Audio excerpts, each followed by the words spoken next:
Ok, estamos muy contentos por estar nuevamente un domingo más aquí en este Ministerio Hispano de Coral Reef Baptist Church.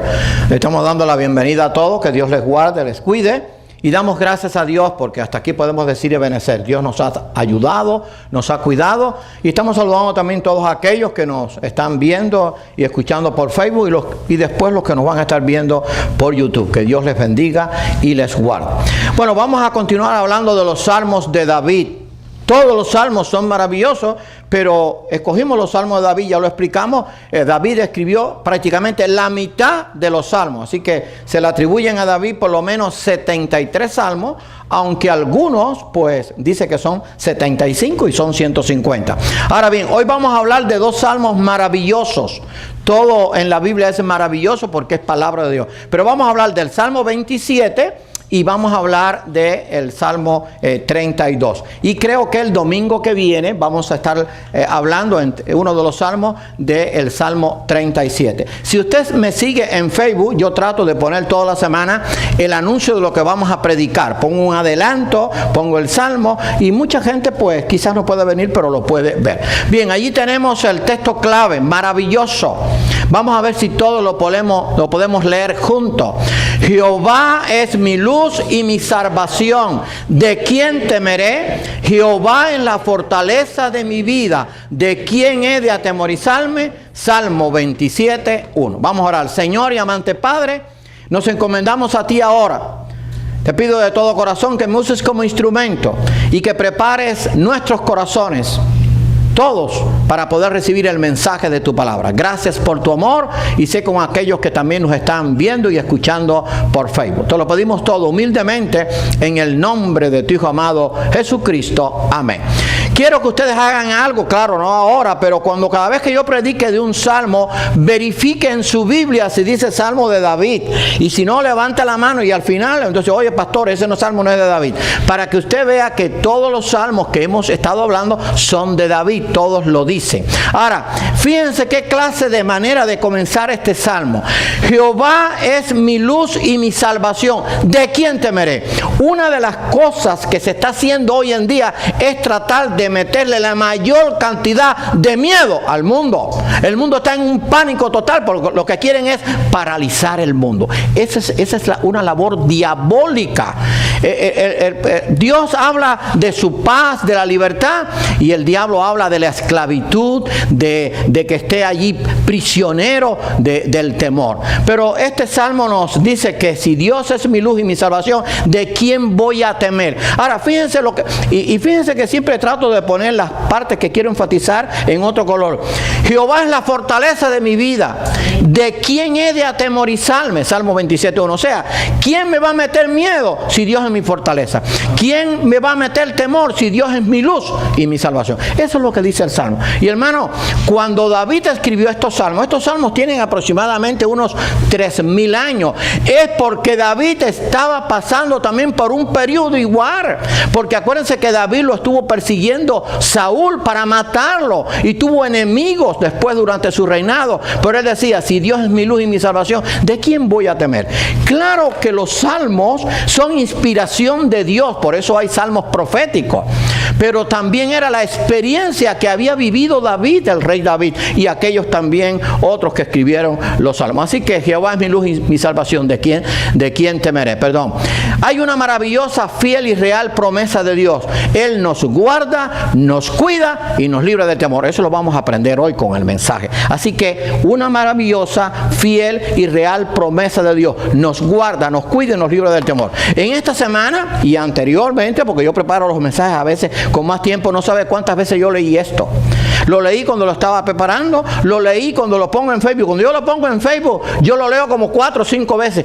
Y con todo eso a veces me sale algún errorcito de alguna letra pequeña que no hay que verla, pero trato de revisarlo. O sea que trato de recibir esto, porque imagínense, usted se levanta ahora con temor, con miedo, porque si ve el noticiero, usted no sale de la casa. Si usted se pone a ver lo que la gente dice, usted se queda ahí petrificado, amarrado en la cama. Pero entonces, cuando yo vi esto, que Dios lo puso en mi corazón de acuerdo al mensaje, Dios me guarda, es una promesa de Dios. Dios me cuida y Dios me libra del temor, punto. ¿Cuál es el problema? lo primero, la primera maldad, la primera maldición que entró al mundo ocasionada por el diablo, ¿saben cuál fue? El temor. ¿No han leído en Génesis? Cuando el hombre pecó, sintió miedo, temor y se escondió de Jehová. El miedo viene del diablo. Y ustedes no se fijan que la gente tiene un pánico total. La gente está en pánico total porque esa es una alma diabólica. Así que, hermano, pues volviendo a lo que leímos antes, si Dios es mi luz, mi salvación, ¿de quién voy a temer? Y si Dios es la fortaleza de mi vida, ¿de quién voy a atemorizarme? Tengo que confiar en Dios. Así que ojalá que el mensaje de hoy nos sirva a todos. El Salmo 27 lleva por título ahí en su Biblia, quizás tenga otro, pero es Dios es mi luz y mi salvación. Y después dice Salmo de David. Todos los salmos de David dicen de quién es. En medio de la angustia y el temor, Dios está con nosotros. En medio de la angustia, porque el temor lleva a la angustia, a la desesperación, a un estado anímico en que usted no tiene fuerzas para nada. Pero en medio de la angustia y el temor, Dios está con nosotros. Jehová es mi luz y mi salvación. Ese es el texto que leímos. ¿De quién temeré? Jehová es la fortaleza de mi vida. ¿De quién he de atemorizarme? Pero fíjense el 2 y el 3. Y trato de ponerlo en pantalla con el PowerPoint porque creo que es mejor, se recibe mejor. Usted lo está viendo, lo está escuchando y yo creo que Dios así pues nos comunica el mensaje. Cuando se juntaron contra mí los malignos, mis angustiadores, como hay angustiadores hoy, usted no se los imagina. A veces están detrás de las pantallas del televisor, pero a veces están en su casa, o a veces está al lado, o a veces está al frente, o a veces está en el trabajo, o a veces está en la calle. Cuando se juntaron, decía David, contra mí los malignos, mis angustiadores y mis enemigos, para comer mis carnes, ellos tropezaron y cayeron. O sea que Dios va a obrar a favor nuestro. Decía él, aunque un ejército, y muchas veces el ejército lo persiguió a él, aunque un ejército acampe contra mí, no temerá mi corazón. Aunque contra mí se levante guerra, yo estaré confiado. O sea, aunque yo me vea acorralado en la esquina, yo no voy a temer. Y aunque contra mí se levante guerra, yo voy a estar confiado. Si ustedes se fijaron en el himno que cantó Puri Joseito, hablaba de la paz. Lo único que nos libra del temor es la paz. Paz en medio de la tormenta. Sí, el mundo se puede estar acabando, el mundo puede estar en un estado caótico, pero el cristiano, usted y yo, tenemos que tener la paz de Dios. Y la paz de Dios nos va a librar del temor. Así que esta experiencia de David dice, aunque los angustiadores querían hacerle la vida imposible, ellos tropezaron y cayeron porque el poder está en Dios. Y aunque contra mí se levante guerra, yo estaré confiado. Hermano, en el mundo hay una guerra contra el pueblo de Dios, porque hay una guerra contra Dios. Pero en medio de eso, tú y yo tenemos que estar confiados. ¿Confiado en qué? Vamos a ver, en las promesas de Dios que más adelante las vamos a ver. Solo Dios nos puede librar del temor, no hay otro. El temor solamente nos puede librar Dios porque el temor viene del diablo. Dijo el Señor en Juan 14:1, no se turbe vuestro corazón, o sea, no tenga miedo. ¿Creéis en Dios? Creed también en mí. En la casa de mi Padre muchas moradas hay, si así no fuera, yo os lo hubiera dicho, voy pues a preparar lugar para vosotros. O sea, cuando usted se sienta allí turbado, la turbación viene por el miedo, por el pánico. Escuche a Cristo, o escuchemos, porque yo también lo hago. No se turbe vuestro corazón, creéis en Dios, creed también en mí. Entonces, yo tengo que hacer esto y usted tiene que hacerlo. Gerardo, eso soy yo. Usted dice el nombre suyo. Gerardo, no se turbe tu corazón. Gerardo, ¿creéis en Dios? Gerardo, cree también en mí. O sea, yo tengo que aplicarme eso a mi vida para que esto funcione. Ahora, fíjense lo que dice también el apóstol Juan, pero en su primera epístola. En el amor no hay temor, sino que el perfecto amor echa fuera el temor. O sea, la única manera de vencer el temor es el amor a Dios. Cuando yo amo a Dios, dice que el perfecto amor echa fuera el temor. Ahora, ¿quién es el que tiene el perfecto amor? Dios. Pero el perfecto amor habita en el creyente, porque Dios habita en el creyente a través del Espíritu Santo. Allí, si usted quiere puede buscarlo, y si no, no se preocupe, yo lo voy a leer. En 1 Corintios capítulo 13, hay un pasaje hermosísimo que habla del amor de Dios. 1 Corintios capítulo 13.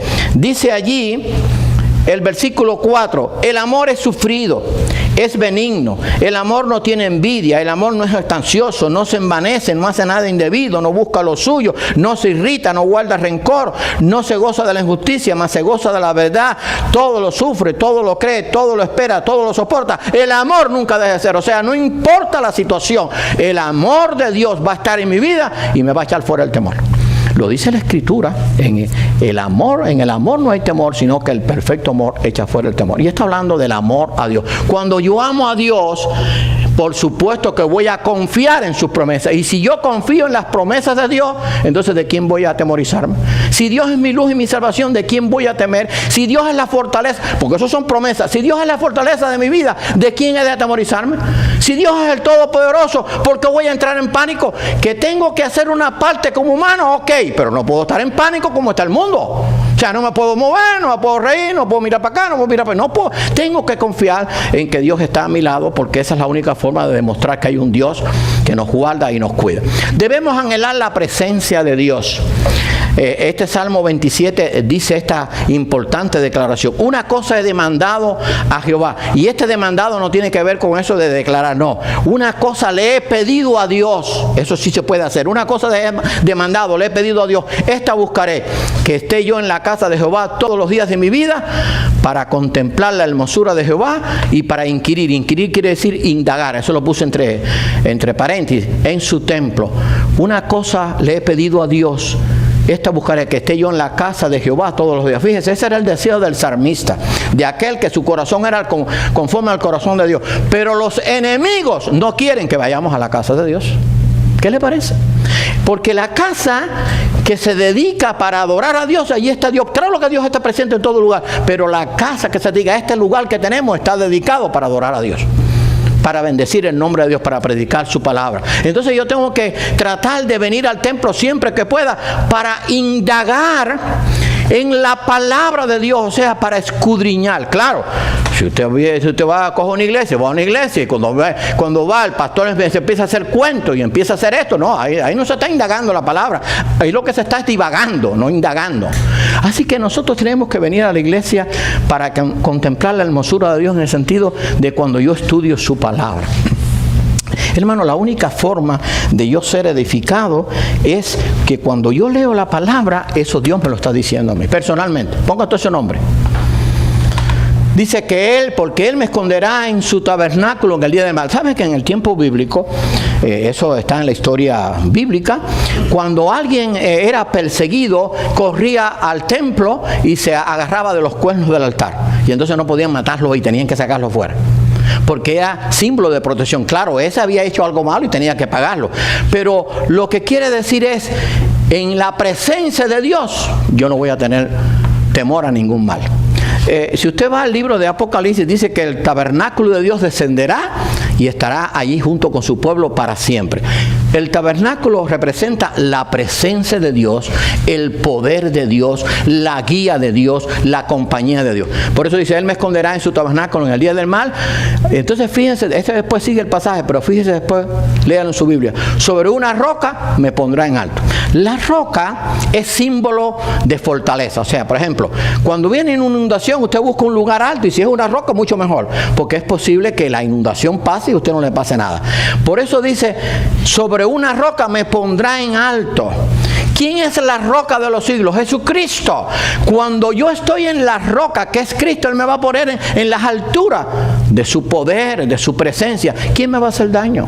Cuando el mundo está en las partes más bajas, el mundo está en la inmundicia, en el pecado, en la complacencia, en la rebeldía contra Dios. Pero usted y yo estamos sobre una roca alta. ¿Quién nos va a hacer daño? ¿Quién?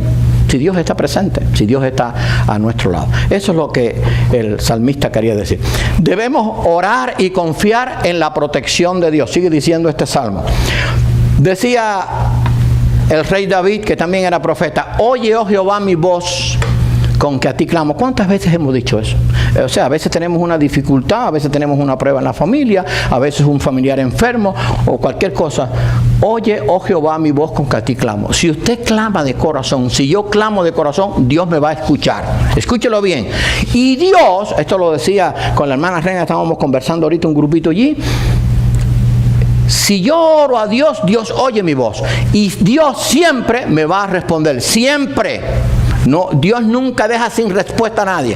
Ahora, Dios a veces dice sí, a veces dice no, y a veces dice espera. Lo que pasa es que usted y yo, en sentido, estoy hablando en sentido humano, quizás yo no lo haga, usted no lo haga, pero el ser humano que quiere orar a Dios y que Dios le dé lo que Él quiere que le dé. Eso no funciona así.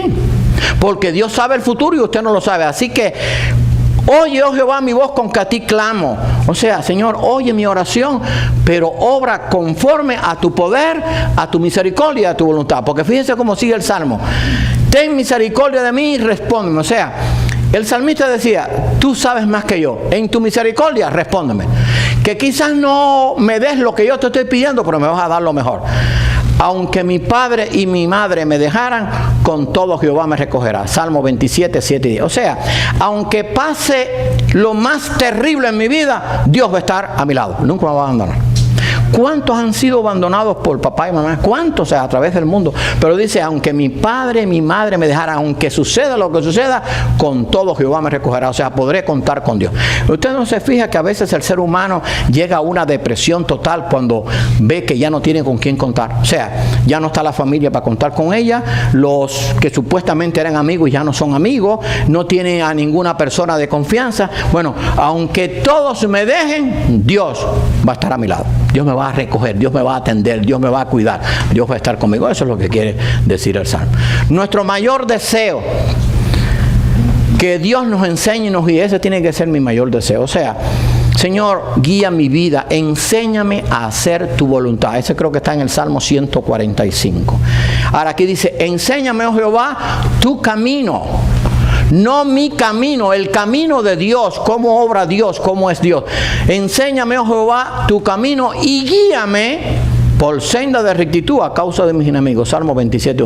Así que nuestro mayor deseo es que Dios me enseñe y me guíe. Ahora, ¿cómo Dios me enseña? Muy sencillo, y ustedes lo saben, con su palabra. Esta es su palabra. Entonces, aquí dice, confiad en Jehová perpetuamente. Creo que después viene, pero yo no confío. Entonces el problema no está en Dios, el problema está en ti. O sea, Señor, enséñame tu palabra y guíame. Guíame para que yo pueda hacer lo que dice tu palabra. O sea, yo tengo que tomar la palabra de Dios, la tengo que leer todos los días, pero tengo que tratar de obedecerla, porque si no, no funciona. Es como, esto es un ejemplo que no es muy práctico. Vamos a suponer que ahora usted va al médico. Ir al médico no es pecado. Usted va al médico porque los médicos, Lucas era médico, acuérdese, el médico amado, el que escribió el Evangelio de Lucas y también escribió el libro de los Hechos. Bueno, usted va al médico porque tiene ciertas cosas. El médico dice, bueno, lo que tiene es esto, esto y esto y esto. Un médico bueno, entre comillas, porque hay médicos que no son médicos, pero bueno, un médico que sea un médico. Y entonces le dice, bueno, tiene que tomar esta medicina y entonces estas son las medicinas, tiene que tomar esta porción, esta cantidad de la prescripción que yo le mando. Y entonces usted llega a la casa contentísimo. Oye, estuve con un médico magnífico. Qué bueno, qué clase de atención. Como ese hombre, como ese médico me inspeccionó, me revisó, se veía que era un hombre que conocía. ¿Y qué clase de medicinas me mandó? Oye, pero se ve que es un diestro en el conocimiento. Y entonces así usted guarda la receta y no va a la farmacia. ¿De qué le sirvió? De nada.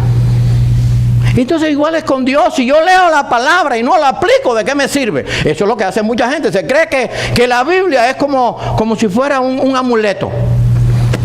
Hay gente, si es que alguno aquí lo hace, yo no sé, usted me perdona, pero hay gente que pone la Biblia en un lugar de la casa para ver si bendice la casa, o la meten debajo de la almohada. No la leen, pero la meten debajo de la almohada. Y entonces a veces amanecen con tortículos aquí, con problemas en la cervical. El problema no es meterla debajo de la almohada, el problema no es meterla en un lugar visible, el problema es que usted la tenga en un lugar donde usted la lea. ¿Se recuerdan de aquella señora que llegó el pastor y dice, ay pastor, estoy abrumada, pero abrumada? Porque los espejuelos, que mira que esos espejuelos me salieron buenos y qué graduación tenían. Llevan perdidos ya como 5 años. No me diga, hermana. Bueno, vamos a leer la Biblia y vamos a orar. Entonces busca la hermana la Biblia y cuando mira, ay mira, estaban los espejuelos metidos adentro. 5 años sin leer la Biblia. ¿Cómo Dios te va a bendecir, hijo? Entonces, ¿para qué tienes la Biblia? Entonces, no, bota la Biblia y cómprate otro libro. Hermano, tenemos que pedirle a Dios que nos enseñe y que nos guíe Y esa es la única forma, es estudiando su palabra. Tenemos que aprender a esperar el tiempo de Dios. ¿Qué trabajo nos cuesta a las personas esperar? Decía el salmista David, hubiera yo desmayado si no creyese que veré la bondad de Jehová en la tierra de los vivientes. Porque David, lea la historia, estuvo mucho tiempo perseguido, que él no sabía en qué momento podía matarlo. Pero él dice, hubiera yo desmayado, o sea, él esperó en Dios, si no creyese que veré la bondad de Jehová en la tierra de los vivientes. O sea, Dios va a obrar a su debido tiempo. Y después decía, aguarda a Jehová, esfuérzate y aliéntese tu corazón. Sí, espera a Dios. Tenemos que esperar en Dios, pero en el tiempo de Dios no puede ser el tiempo tuyo. No, yo lo quiero hoy. Y lo quiero a las 5 de la tarde, pero tiene que ser hoy domingo a las 5. No puede ser mañana a las 3 de la tarde, no, hoy o la semana que viene. Eso es lo que nos pasa a nosotros. Pero Dios tiene su tiempo, hijo. Porque el tiempo de Dios no es el tiempo nuestro. Los pensamientos de Dios no son nuestros pensamientos, ni los caminos de Dios son nuestros caminos. Eso está en el libro de Isaías. Después búsquelo y léalo y compruébalo. Así que yo tengo que esperar en Dios completamente, sabiendo que Él va a obrar a su tiempo. Acuérdense que el tiempo de Dios no es el tiempo nuestro. Fíjense este versículo, qué hermoso. A mí este versículo me encanta. Los muchachos se fatigan y se cansan. Los jóvenes flaquean y caen. Pero los que esperan a Jehová tendrán nueva fuerza. No importa si yo tengo 73 años, voy en 74, ya lo he dicho muchas veces, pero Dios me da nuevas fuerzas cada día. Pero usted también. A los que tienen 80, no, aquí no hay nadie de 80, a los que tienen 40, a los que tienen 50, a los que tienen 60, Dios les da la fortaleza. Tendremos nueva fuerza, levantaremos alas como las águilas. Las águilas son las aves que más altas se remontan y tienen una vista de águila que ven la presa ahí abajo y como se tiran, no fallan. Correrán y no se cansarán, caminarán y no se fatigarán. Isaías 43, 31. Claro que está hablando aquí en la parte espiritual, porque ya cuando uno es viejo sí se cansa uno, las piernas se le aflojan si uno corre mucho. Pero está hablando de la parte espiritual, o sea, el espíritu, pues a ver si puedo explicar esto. El espíritu no envejece. Mi espíritu está como cuando yo conocí al Señor, cuando yo tenía 16 años. Y ese espíritu no ha envejecido, no se pone viejo. No le da artritis, no se cansa, no se levanta. No, el espíritu siempre está dispuesto. Pero ese espíritu hay que alimentarlo. No con arroz y frijoles y con carne de puerco o con pan de bono o con lo que sea. Hay que alimentarlo con esto, con la palabra de Dios. Si no, yo no voy a estar fuerte. Yo necesito estar fuerte, no importa la edad.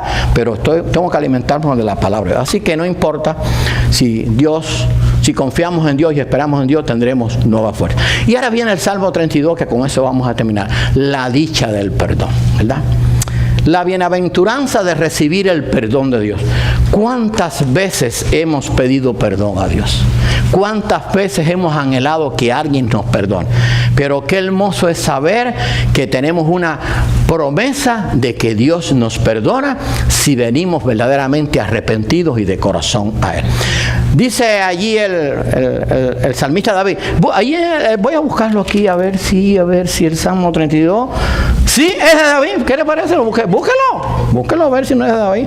Decía, bienaventurado el varón cuya transgresión ha sido perdonada y cubierto su pecado. Bienaventurado el hombre, está hablando en sentido general, a quien Jehová no culpa de iniquidad y en cuyo espíritu no hay engaño. Salmo 32, 1 y 2. Ahora, ese se parece mucho al Salmo 1, que no dice que sea de David, a lo mejor era de David. ¿Por qué? Porque hay salmos que se le atribuyen a David y no está con su nombre. Bienaventurado el varón, dice el Salmo 1, que no anduvo en consejo de malos, ni estuvo en camino de pecadores, ni en silla de escarnecedores asentado, sino que en la ley de Jehová está su delicia y en su ley medita de día y de noche. Será como árbol plantado junto a corrientes de agua que da su fruto a su tiempo y su hoja no cae y todo lo que hace prosperar. Bienaventurado el varón que no anduvo en consejo de malos. Mi oración es, Señor, permite que yo siempre ande en tus caminos, con tu ayuda, por supuesto. Que voy a pecar, claro que voy a pecar, pero no puedo seguir viviendo en el pecado. Tengo que decir, Señor, renuévame cada día para hacer tu voluntad. Bienaventurado aquel cuya transgresión ha sido perdonada. Sabemos que este salmo, todo el mundo coincide que David lo escribió después de aquel pecado con la esposa de Urías Geteo y con Betsabé. Bienaventurado aquel cuya transgresión ha sido perdonada. Señor, gracias porque tú me perdonas, ¿verdad? Ahora, bueno, creo que ahora viene este versículo. Después viene el otro, porque no voy a decir algo antes para decirlo después. Dios es amplio en perdón, o sea, Dios está dispuesto a perdonar a todos, sin excepción. A todos. pero tiene que venir con un verdadero arrepentimiento y con un corazón sincero. Escribió el profeta Isaías hace poquito, unos 2700 años aproximadamente. Deje el impío, o sea, el malvado, su camino, y el hombre inicuo, que es malvado también, sus pensamientos, y vuélvase a Jehová, el cual tendrá de él misericordia, y al Dios nuestro, el cual será amplio en perdonar. Isaías 55. O sea, ese amplio es que el perdón de Dios está dispuesto para todo, pero para el todo, el que venga verdaderamente arrepentido y con corazón sincero. Sí, porque hay veces que cometemos pecado, venimos, oramos a Dios, ay Señor, perdóname, pero estás pensando todavía en el pecado. Sí, Señor, cuando me perdones te voy a volver, entonces pues vengo para acá y te pido otra vez perdón y tú me perdonas. No, eso no funciona así. Yo tengo que decir, Señor, límpiame con hisopo, decía en el Salmo 51. Creo que el Salmo 51 está para el domingo que viene. Límpiame con hisopo. Yo no sé si ustedes recordarán que antiguamente las botellas, ahora no, ahora se botan, las botellas se usaban, se reusaban. Es más, las botellas de vidrio, mi papá trabajaba en una fábrica de refrescos allá en el pueblo donde había una gran ciudad, una ciudad de una pila de habitantes, tenía 54 habitantes, no tenía como 20.000 habitantes. Y yo me recuerdo que las botellas se lavaban y se reusaban y después se rellenaban. Claro, le echaban agua caliente. Entonces el hisopo era con un alambrito, los pelitos, entonces usted lo metía en la botella y le hacía así y limpiaba. Y entonces eso quedaba bien. Entonces en el Salmo 51, que es un adelanto, el rey David decía, purifícame, límpiame con hisopo. Pero yo tengo que dejar mi camino y arrepentirme verdaderamente, porque Dios es amplio en perdonar. Si yo me arrepiento de verdad, Señor, pequé contra ti, perdóname y ayúdame para no hacerlo más. Para obtener el perdón de Dios debemos reconocer nuestro pecado. Decía el rey David, mientras callé, se envejecieron mis huesos y mis gemir todo el día. ¿No hay veces que callamos nuestros pecados a Dios y no se lo queremos decir? Dígaselo a Dios. ¿Cuál es el problema? Mire, hay algo que usted tiene que saber. Si usted calla y no se lo dice a Dios, es lo mismo que si se lo dijera, porque Dios lo sabe, pero usted no va a obtener la bendición. Señor, perdona mi pecado. ¿Saben que la oración más eficaz que hay es la que usted hace solo? No la que hace en público. Porque cuando usted hace la oración solo con Dios, usted no le va a ocultar nada a Dios. Usted le abre su vida, le abre el closet, le abre el cuartico ese, le abre la trampita que usted tiene escondida, le abre toda su vida. Señor, límpiame, tú sabes mi pecado, yo quiero que tú me ayudes. Esa oración es tremenda. Y esa la hacemos cuando estamos solos. Mientras callé, decía él, cuando su pecado, envejecieron mis huesos y mi gemir todo el día. Se volvió mi verdor en sequedades de verano. O sea, mi vida me está consumiendo por mi pecado. Ahora dice, mi pecado te declaré y no encubrí mi iniquidad. Dije, confesaré mis transgresiones a Jehová. Y entonces después que él confesó sus transgresiones a Jehová de todo corazón, con un corazón arrepentido, dice, y tú perdonaste la maldad de mi pecado. Si queremos obtener el perdón de Dios, tenemos que arrepentirnos de nuestro pecado. Primero reconocer el pecado y después arrepentir. Ahora, cuando pecamos, necesitamos el perdón de Dios. Sí, porque usted no va a pedir perdón si usted no ha pecado.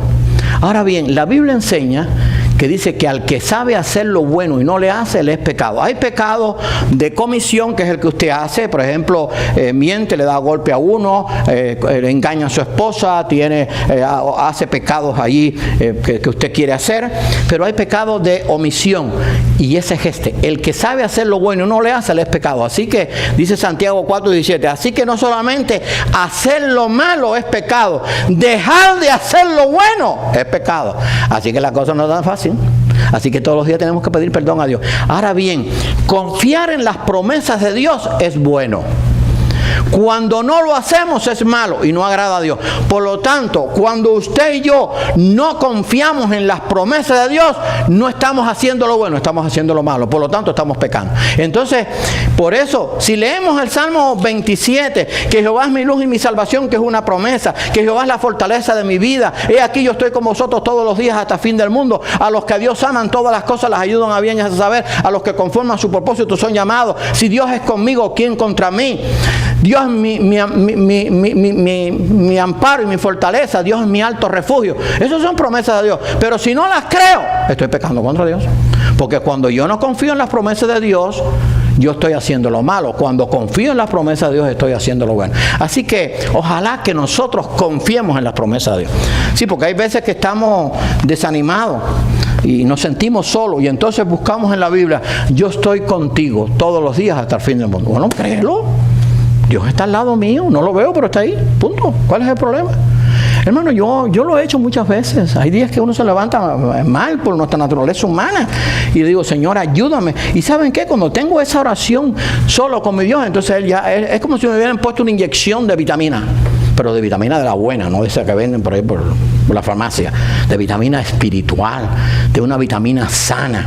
Y entonces mi cuerpo se levanta. Digo, gracias, Señor, porque te tengo. Así que cuando pecamos necesitamos el perdón de Dios. Así que cuando no hacemos lo bueno, también estamos pecando contra Dios. Ahora, fíjense lo que escribía el proverbista. Acuérdense que después que terminemos esta serie de los salmos de David, vamos a comenzar con los proverbios. Vamos a tener una pequeña serie, solamente vamos a considerar los 3000 proverbios de Salomón. Vean, no es mucho. Empezamos hoy y ya estamos en el 2025 lo terminamos. No, pero sí vamos a hablar de los proverbios, porque si usted quiere ser sabio, léase los proverbios, léaselo. Ahora, fíjense este proverbio. Los proverbios tienen más de 3000 años de escrito. Algunos tienen cerca de 3200, 3300 años. El que encubre sus pecados no prosperará. ¿Saben que hay cristianos que encubren sus pecados? Mas el que los confiesa y se aparta alcanza misericordia. Proverbios 28, 13. O sea, concuerda con esto que está diciendo el Salmo 32. El que encubre sus pecados, mientras yo esté encubriendo mis pecados, no voy a prosperar. Pero cuando yo los confieso a Dios y me aparto, entonces voy a alcanzar la misericordia de Dios. Y en Primera de Juan, que les puse a leer Primera de Juan 1:9, así va a recibir el material, dice, si alguno hubiere pecado, abogado tenemos para con el Padre, a Jesucristo el justo. O sea, el que yo tenga un abogado que me defienda, el que yo tenga un Dios que me va a perdonar siempre, no me da una licencia para pecar, porque esa es la conclusión que sacan algunos. Bueno, como Dios me perdona, pues peco hoy, Dios me perdona hoy, entonces ya reservo el pecado de mañana. No, eso no funciona así. Tengo que decir, Señor, ayúdame para no pecar ni hoy ni mañana, arrepentirme hoy y mañana no pecar. Eso va en el crecimiento, en mi dependencia de Dios. Pero tenemos que pedir la ayuda de Dios. No podemos por nosotros mismos. Señor, ayúdame a serte fiel. Ayúdame a cada día ser más santo. Ayúdame a cada día amarte más. Ayúdame a cada día vivir más cerca de ti. Ayúdame a vivir de acuerdo a tu palabra. Eso tenemos que decirlo todos los días. Pero si cubrimos los pecados, no vamos a recibir el perdón de Dios. Debe haber un genuino arrepentimiento si queremos el perdón de Dios. Echad de vosotras todas vuestras transgresiones. Le dijo Ezequiel a su pueblo cuando había pecado el pueblo de Israel. Echad de vosotros todas vuestras transgresiones, o sea, todos vuestros pecados, con que habéis pecado, y haceos un corazón nuevo, o sea, un corazón que está arrepentido y un espíritu nuevo. ¿Por qué moriréis, casa de Israel? Escuche bien este texto, porque usted tiene que escudriñarlo después usted, porque usted tiene que hacer una parte, yo hago la mía, pero usted tiene que hacer la suya. Porque decía Dios, se lo decía a su pueblo y te lo dice a ti y a mí, porque esto funciona para el tiempo de Israel en aquel tiempo y para este tiempo también. Porque no quiero la muerte del que muere, dice Jehová el Señor, convertidos a mí, pues y viviré. O sea, Dios quiere que todos, sin excepción, procedan al arrepentimiento. Porque fíjense cómo dice el texto, no quiero la muerte del que muere. Ahora, ¿quién es el que no muere? A ver, dígame, ¿quién? Solamente hay dos en la Biblia que no murieron, fue Enoc y Elías, pero todo el mundo muere. Así que Dios no quiere la muerte de ninguno, o sea, no quiere que ninguno se pierda o que ninguno vaya a la condenación. Él quiere que todos procedan al arrepentimiento. Él da la oportunidad para que todos se arrepientan, sin excepción. Sin excepción de personas, todos. Porque si no, Dios entonces fuera un Dios parcializado. Ahora, que la mayoría no lo busca, eso es otra cosa. Pero fíjense cómo dice el texto. Después usted en su casa lee el texto, escudriñalo y comienza a indagar. No quiero la muerte del que muere, pero es que todos mueren, así que no quiere la muerte de nadie. Está hablando de la muerte espiritual. Dice Jehová el Señor, convertido quiere decir, arrepiéntete y búscame, pues y viviré. Y ese viviré quiere decir, y entonces van a tener vida eterna. Ahora dice este versículo, pero Dios habiendo pasado por alto, esto lo hemos citado muchas veces, los tiempos de esta ignorancia, ahora manda a todos los hombres en todo lugar que se arrepientan. Hechos 17:30. Lo más significativo de esto es que esto fue dicho en el Areópago de Atenas, donde se reunían todos aquellos filósofos y adoraban a todo tipo de dioses, inclusive tenían una base para el Dios no conocido. Y le decía, Dios ha pasado por alto esta ignorancia del mundo, de los que adoran imágenes, de los que adoran y tienen prácticas paganas. Habiendo pasado por alto los tiempos de esta ignorancia, ahora manda a todos los hombres que quieran en todo lugar que se arrepientan. O sea, no es para un grupo, es para todo el que quiera. Y digo, eso es lo que dice la Biblia, eso es lo que yo entiendo. Ahora, que la mayoría no va a creer, eso es otra cosa. Y que Dios sabe quién va a creer, eso es otra cosa. Claro que Dios lo sabe todo. Yo lo he dicho muchas veces. Dios sabía el día que yo iba a nacer, la hora y el peso. Yo no me acuerdo el peso, pero el día y la hora sí me acuerdo. 24 de septiembre, una fecha tremenda, del 1946 a las 4 de la mañana, en maternidad de línea en El Vedado. Viví en La Habana, 40 días, pero viví. Después me crió mi abuela. Pero Dios lo sabía, punto. Pero el hecho de que Dios lo sabe no es que Dios me obligue a creer. Dios me da la oportunidad a todos para creer. Esto fue lo dicho por Pablo en Atenas y después puede leer ahí Hechos 3:19. Ahora, si queremos recibir el perdón de Dios, también nosotros debemos perdonar. Porque el problema es que el hombre no quiere. El hombre quiere recibir el perdón maravilloso de Dios, pero no quiere perdonar. Todavía quiere. Hay gente que la está cogiendo por el cuello y las está estrangulando todos los días. Y sigue con eso. Ahora, Cristo enseñó, porque si perdonáis a los hombres sus ofensas, os perdonará también a vosotros vuestro Padre Celestial. Mas si no perdonáis a los hombres sus ofensas, tampoco vuestro Padre os perdonará vuestras ofensas. Mateo 6, 14 y 15. Ahora bien, esta enseñanza es a creyente. O sea, el creyente, el hecho de que reciba al Señor, no le exime de que a veces cometa pecado. Pero eso me dice a mí que yo tengo que recibir el perdón de Dios todos los días. Pero para recibir el perdón de Dios yo tengo también que perdonar. Porque no funciona así de que yo quiero que Dios me perdone y yo no perdono a mi hermano. O sea, yo quiero que Dios me perdone mis ofensas, pero no quiero perdonar las ofensas que me hizo el hermano. Entonces hay gente que dice, no, yo al hermano ese le tengo ya la cruz hecha. Ese hermano para mí murió. Ah, no, entonces si Dios te hace a ti, ¿dónde tú te metes? Sí, hay gente, sí, José, le hacen la cruz así y lo entierran. Lo entierran en vida, le echan agua, y le echan cemento, y le echan concreto, y después le ponen una tabla arriba, y después le ponen un camión de eso, una rastra y la muevan ahí, porque no salga. Sí, porque vamos a hacer que se quede medio vivo. Si no perdonamos a los hombres, Dios no nos va a perdonar a nosotros. Y está hablando de los pecados, no el pecado que tiene que ver con la salvación, sino de los pecados que cometemos a diario. Porque esto está dicho a la iglesia, a los discípulos. Tenemos que aprender a perdonar. Miren, es posible que usted tenga una persona en su vida que sea un poco, difícil. Pero tiene que decir, Señor, ayúdame a perdonarlo, porque tú me has perdonado a mí. Ahora, ¿cuántas veces debo perdonar a mi hermano? ¿Cuántas veces peca? Hasta 70 veces 7 dice 490 veces. Una vez yo puse en Facebook, ¿cuántas veces debo perdonar a mi hermano? Bueno, las veces que Dios le ha perdonado a usted, anótela. ¿Cuántas veces Dios le ha perdonado de esa misma? Perdone usted a su hermano, para que usted vea que va a tener que perdonar siempre. Porque cuando llegue a la casa hoy, coja una libretica, pero grande, más o menos así de esta cantidad no la va a alcanzar. Y anote todos los pecados que en su vida de cristiano Dios le ha perdonado. Y entonces conforme a esa cantidad empieza usted a perdonar para que usted vea. Que inclusive ya va a perdonar hasta el que no le ha hecho nada porque le va a sobrar. Tenemos que aprender a perdonar porque Dios nos perdona a nosotros. Así que ojalá que eso lo hagamos. Dios es nuestro seguro refugio. Nos guardará de la angustia y nos enseñará qué hacer. Tú eres mi refugio. Eso es en el Salmo 32.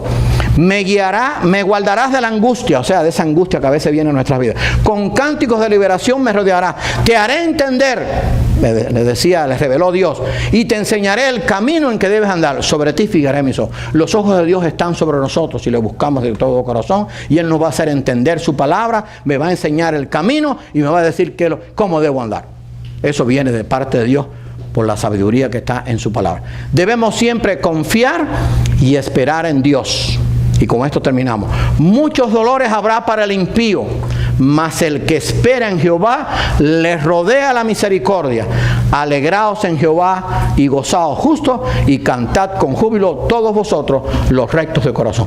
Muchos dolores habrá para el impío, mas el que espera en Jehová les rodea la misericordia. Hermano, Dios desea que nosotros andemos en sus caminos, que confiemos en sus promesas y que esperemos en su tiempo. Y entonces cuando hacemos eso, nos va a rodear su misericordia. Alegraos en Jehová y gozaos justos. Alegraos en medio de las pruebas, en medio de las dificultades, porque Dios es justo y Dios nos está mirando. Dice que los ojos de Jehová están sobre los buenos y los malos. Sobre los buenos para cuidarlos, y sobre los impíos y malvados para acumular ira para el día de la ira. Ojalá que nosotros podamos vivir confiados. Y quiero terminar leyendo otra vez el versículo 1 con que comenzamos. Jehová es mi luz y mi salvación. Salmo 27. ¿De quién temeré? Jehová es la fortaleza de mi vida. ¿De quién he de atemorizar? Señor, ayúdame a confiar en ti. Señor, ayúdame a no vivir en temor. Señor, ayúdame a perdonar. Ayúdame a que yo me pueda guiar por tu palabra, que yo pueda leer tu palabra y decir, bueno, esto es lo que tengo que hacer. Mire, algo que a mí me ha ayudado en mi vida es, Señor, no le pida al Señor por meses, o sea, Señor, ayúdame a vivir este mes para ti. Eso no funciona así. Señor, ayúdame a vivir esta semana para ti. Eso no funciona así. Señor, ayúdame a vivir este día para ti. El día, bueno, a la hora que usted se levante, hay gente que le dura poco el día porque se levanta a las 10 de la mañana y se acuesta a las 6 de la tarde, le duró poco. Pero vívalo por día. Señor, ayúdame a vivir este día para ti. Un día se pasa rápido. Pero ¿qué pasa? Que el día suma semana, la semana suman meses, los meses suman años y los años suman una vida. Yo puedo vivir la vida mía agradando a Dios, pero día a día, no por meses, no por años, no por temporada, no por weekend, no por temporada de vacaciones, no por la temporada ciclónica que dura de junio a noviembre. No, eso no funciona así. Es día a día. Señor, ayúdame a vivir conforme a tu palabra hoy. Ese es el mensaje que Dios nos está dando. Ayúdame, Señor, a vivir conforme a tu palabra hoy. Vamos a orar. Señor y amante Padre, te damos gracias por la hermosura de tu palabra. Te damos gracias por estos salmos que tú inspiraste a David para que lo escribiera y a otros hombres también. Te damos gracias por este Salmo 27 que nos da la enseñanza de confiar y de no atemorizarnos, porque tú eres nuestra luz, nuestra salvación, nuestro refugio. Gracias porque podemos disfrutar de tu perdón, de esa dicha maravillosa. Y somos bienaventurados porque somos hijos tuyos y tú nos has perdonado de nuestros pecados, nos has limpiado a través de la sangre de Jesucristo. Ayúdanos también para que podamos perdonar a otros. Ayúdanos para vivir conforme a tu palabra. Bendice este ministerio hispano, bendice a cada hermano aquí presente, bendice a aquellos que nos han escuchado y visto por Facebook y que nos verán por YouTube. Que tu paz y tu amor esté sobre cada uno de ellos. Y ayúdanos para que como pueblo tuyo podamos vivir como luz del mundo, como sal de la tierra, para llevar este mensaje de esperanza y de vida eterna. Gracias por tu amor. Te lo pedimos todo humildemente en el nombre de tu Hijo amado Jesucristo. Amén.